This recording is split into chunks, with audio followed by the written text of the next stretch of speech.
Hey there, folks. Let me tell you a crazy story that happened to me a few years back. I was working as a tech guy at a pretty big company, nothing fancy, but I liked my job. Things were going smoothly for the most part. But then stuff started to feel off, you know? It's like when you walk into a room and something's just not right, but you can't quite put your finger on it. That's how the office felt. It all began when Bob joined the company as the new CEO. Now, at first, Bob seemed like a decent enough guy. He was charismatic, always smiling, and trying to get to know everyone. But after a few weeks, I started to notice some odd things about him. Nothing too obvious, but he had this way of looking at me sometimes that made me feel uneasy, like he knew something I didn't. I tried to brush it off, telling myself I was just being paranoid. After all, he was the CEO. Why would he care about some tech guy like me? Then there was Susan. Now, Susan was my boss's daughter, and she was one of the nicest people I'd ever met. She was always friendly, always helpful. But lately, she'd been acting really weird. She started avoiding me, wouldn't look me in the eye, and anytime I tried to strike up a conversation, she seemed super uncomfortable. At first, I thought maybe I had done something to upset her, but I couldn't think of anything. The more I thought about it, the more things started to click in my mind. I couldn't help but wonder if there was something going on between Bob and Susan. It didn't seem too far-fetched. They were both acting strange, and Susan was close enough to management that she probably worked with him a lot. I mean, I didn't want to jump to conclusions, but the signs were there, right? I figured maybe they were having some kind of secret affair or something. But here's the thing. This wasn't just about office gossip. Something about the way they were both acting made me feel like it was more than just personal drama. There was something off, something bigger. I just couldn't shake the feeling, and it started gnawing at me. One day, I decided to do a little digging. Not because I was nosy, but because I needed to put my mind at ease. I figured if I looked around a bit, maybe I'd find something innocent that would explain their behavior. So, I started going through some old emails and company records, trying to connect the dots. And that's when I found it, the first red flag. There were some emails between Bob and Susan that didn't sit right with me. Nothing too incriminating at first, but they were vague and full of strange references. The more I dug, the more suspicious things looked.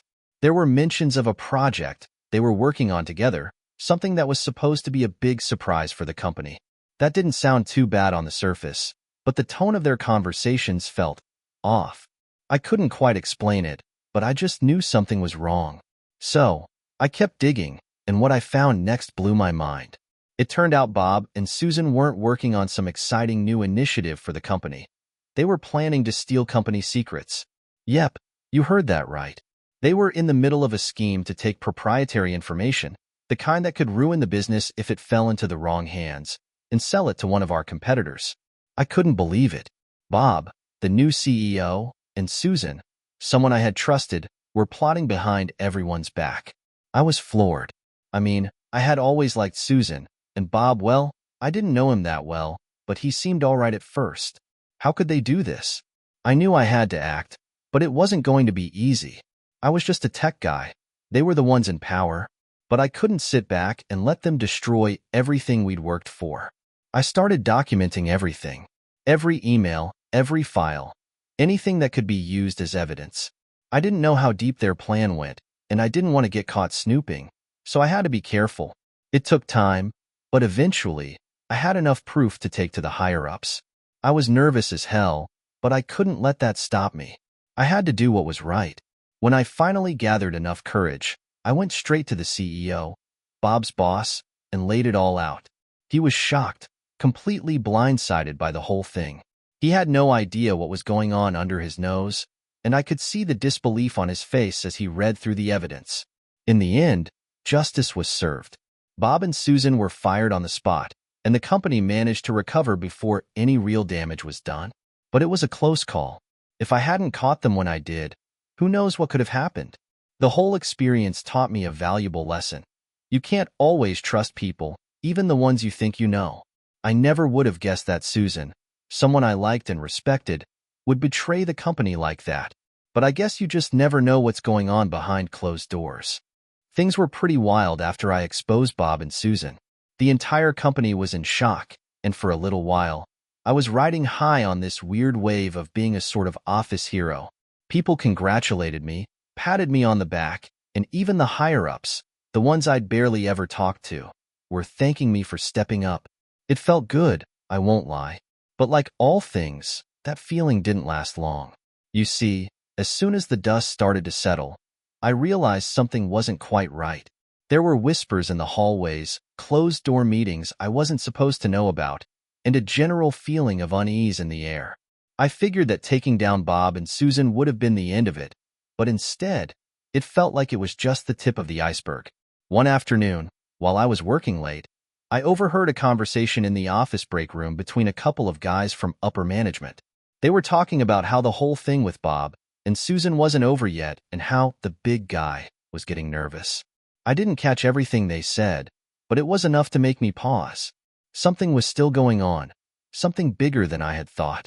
I couldn't shake the feeling that there were more people involved in the scheme. Maybe Bob and Susan weren't the masterminds behind it all after all. So, I decided to dig deeper, way deeper. I started going through more company records, emails, and financial reports, staying late at the office every night to avoid drawing attention. What I found left me stunned. It turns out that Bob and Susan were just small players in a much bigger game. There were others, lots of them, scattered all through the upper levels of the company. They had all been working together to cover their tracks, making sure I didn't dig up anything else. But what really got me was that they were using the company's resources for personal gain, funneling money into secret accounts, some even in offshore banks. It was a mess of shady deals, shell companies, and fraudulent transactions.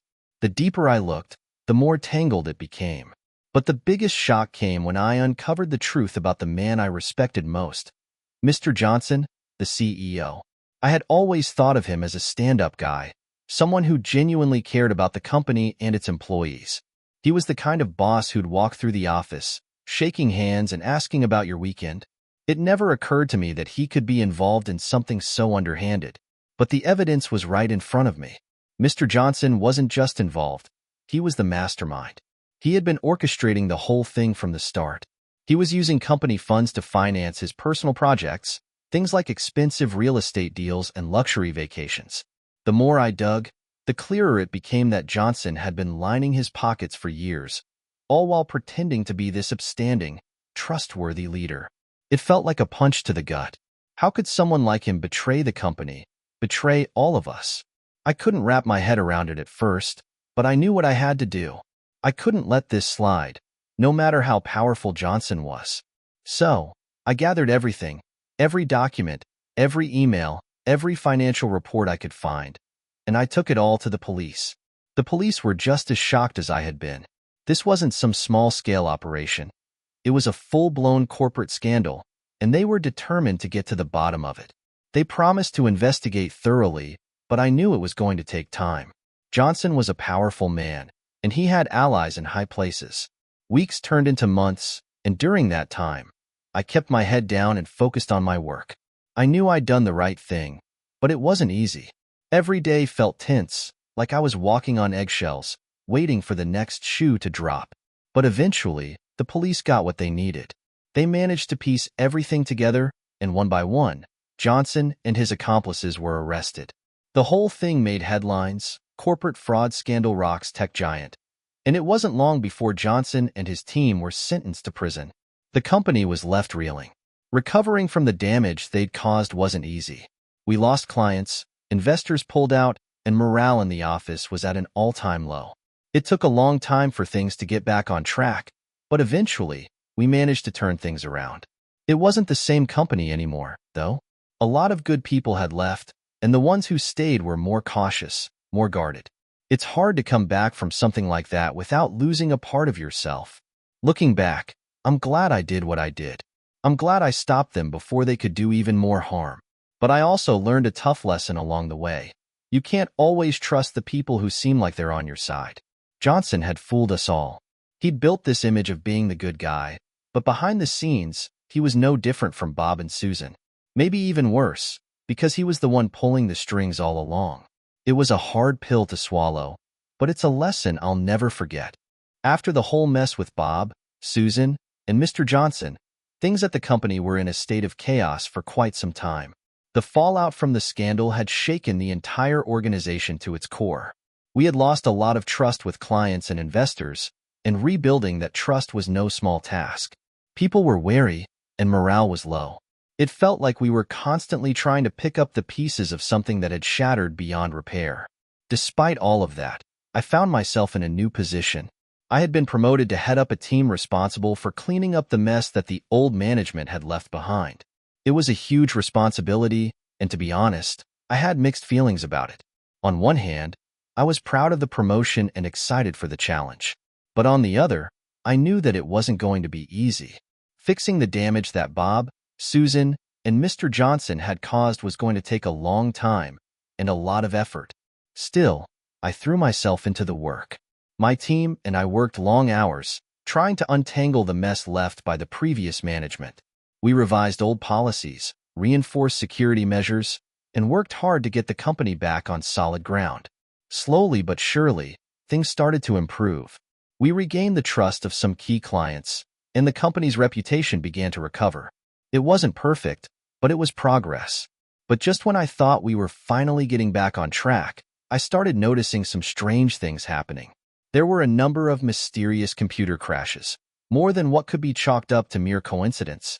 Data seemed to be disappearing, and we were experiencing breaches in the system that made no sense.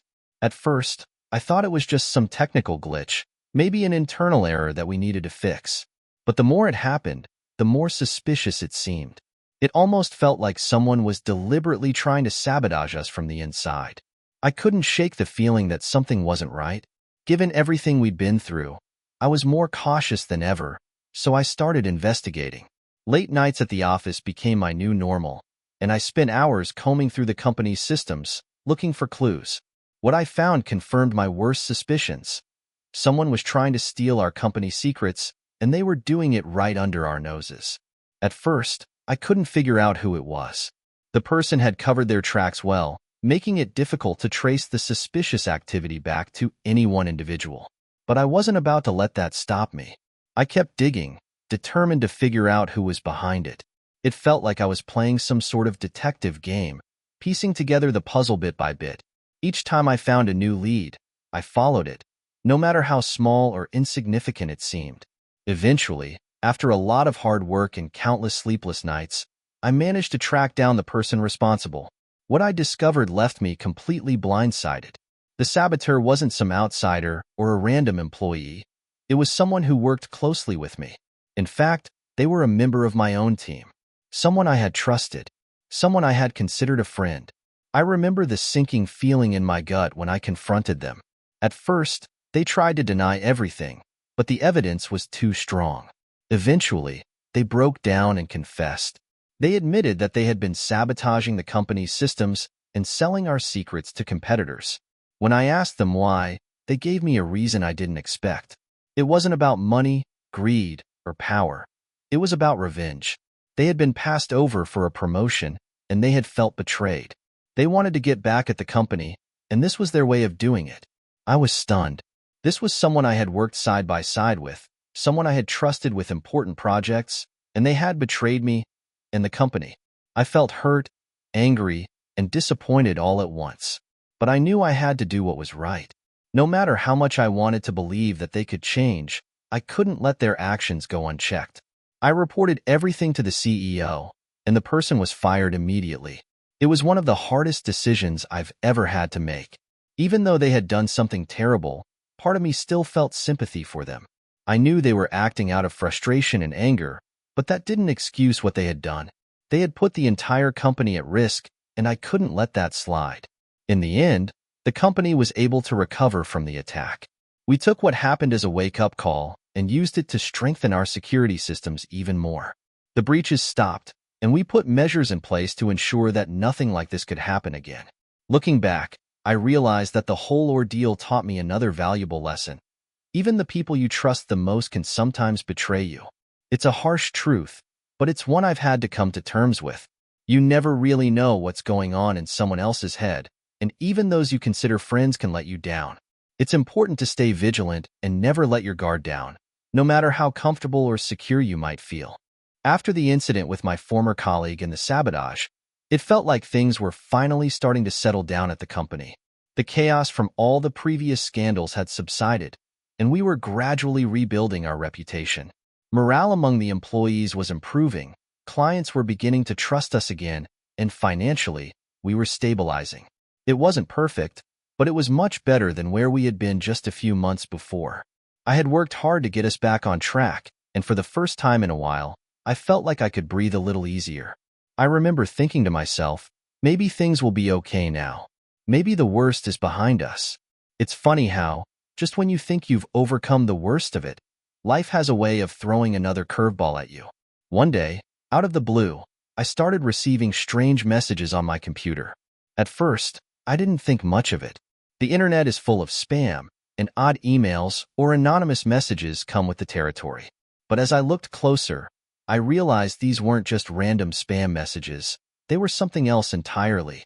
These messages were targeted, and they felt personal. They weren't just cryptic, they were full of threats. At first, they were vague, but as the days went on, the messages became more specific, referencing details about me, my life, and even my family. Whoever was sending these threats knew things about me that a stranger shouldn't. It was unsettling, to say the least.